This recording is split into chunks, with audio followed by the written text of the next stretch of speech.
A year after launching the Tech 50 and Tech 60, which were essentially just Alcatel-Idle clones, BlackBerry Mobile is back with something of its own flavor. The BlackBerry Motion is here in its big, keyboardless glory. While boiled down to its most basic description, it's a rectangle phone with a touch screen.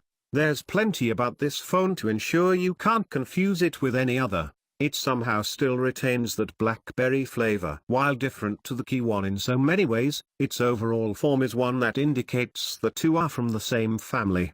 The two corners on the bottom of the phone are rounded, while the top corners are squared off, just like the Key One. Everything else, however, is different. Instead of having curved edges all the way around the sides and the bottom, the Motion only has one rounded edge, and that's the plastic edge at the top. The rest are flat metal with chamfered, angled edges on the front and back, and finished in an attractive dark gray. Add this to the overall very solid feel of the device and the soft touch Kevlar-like effect on the back, and you have a phone that looks and feels like a proper, serious phone. It's unique, and somehow still understated and classy, switching things up from the previous three Android Berry phones.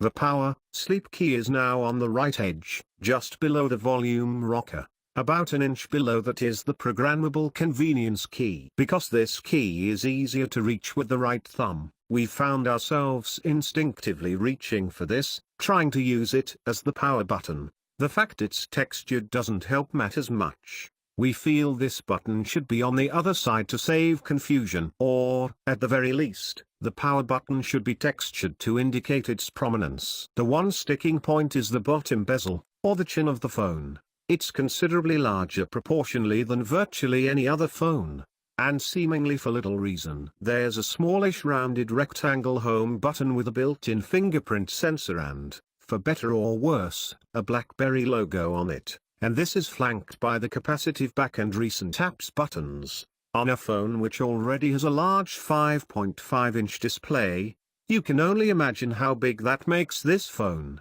It's large, it's thicker, wider and taller than an iPhone 8 Plus, and comfortably overshadows the Key One, which has a built-in 4.0 physical keyboard. One major plus this time around is the addition of water and dust resistance. It's IP67 rated, which means it fits right alongside many of today's big-name flagship phones. With the included nano diamond coating on the screen for scratch resistance, this phone should handle any of your regular mishaps. Still, despite its size, it's a mostly great-looking and great-feeling phone. Its solid feel juxtaposed brilliantly with its surprisingly lightweight in the hand. With a logo-less home button and a smaller chin, it could be even better though. As displays go, there's nothing entirely incredible about the Motion's screen. It's your usual IPS LCD panel measuring 5.5 inches diagonally with a resolution of 1080 by 1920 and a standard 16:9 ratio. Being LCD means you won't get those deep blacks, high contrast and saturated colors of OLED-based displays. With that said,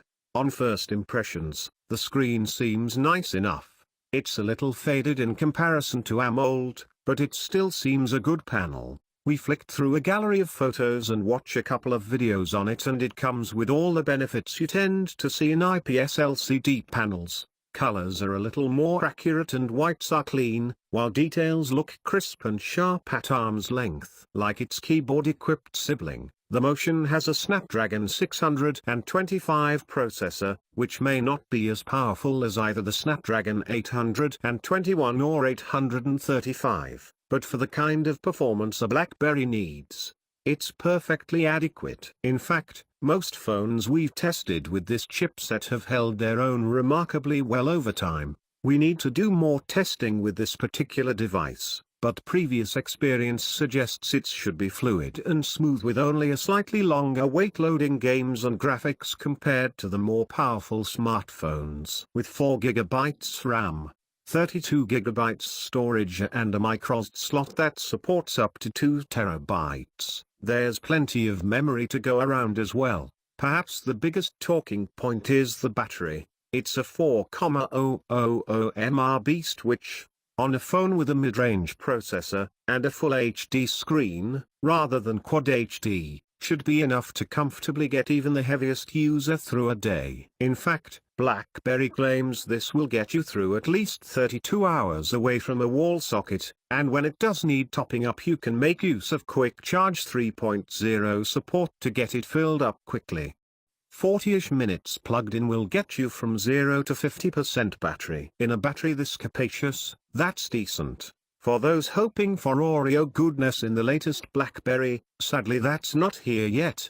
But the software offering here seems strong, as it always is. Rather than cover over Android with tons of unnecessary bloatware, BlackBerry has added its usual apps and interfaces which enhance, rather than detract from, Google's mobile OS. Like the other BlackBerry Android phones, you get the hub for managing notifications from multiple sources and accounts, as well as the tech app for managing your phone's security settings and app permissions. There is one new element here called Locker, which gives you a protected folder to store images and documents privately. To access it you need to use a passcode. Unlock pattern of scan your fingerprint. Being physical keyboardless means the company had to turn back to its software keyboard that saw its first iteration way back when the Z10 was launched. Like the hardware keyboard, it's versatile and designed for efficient typing. Predictive words appear above letters on the keyboard,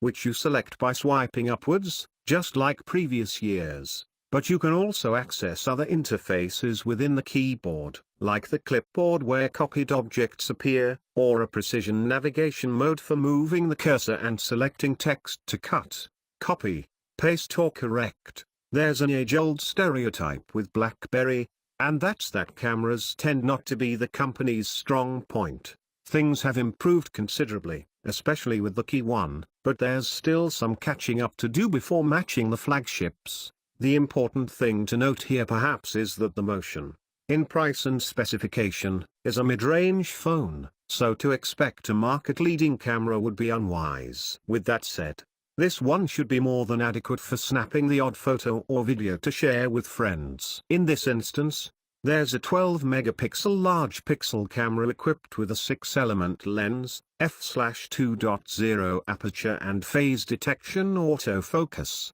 You also get a dual-tone LED flash and 4K video recording at 30 fps. It has software features built in for the business types, like the ability to detect and scan documents or business cards, as well as the usual selection of shooting modes. Switch to the front and you'll find the 8-megapixel f/2.2 front camera with its 84-degree wide-angle field of view for capturing the immersive selfies. You also get panorama selfies and a multi-frame low-light enhancement which takes several shots and uses the data to create a better low-light image. Both front and back cameras are equipped with electronic, digital photo and video stabilization. On first impressions there's plenty to like about the Motion. It's big, solid and has a touch of restrained class about it. BlackBerry is clearly trying to ensure it's made a touch-screen phone with all the perks business types would expect from a BlackBerry, while being well enough equipped to attract the average consumer.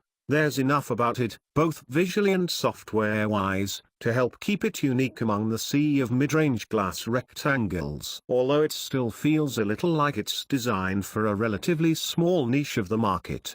And that's not a bad thing. Time will tell if this holds up well against its similarly priced competitors, or its keyboard-equipped sibling. We'll be testing it over the coming days and weeks and bring you our full review then. Stay tuned. This could be an interesting one.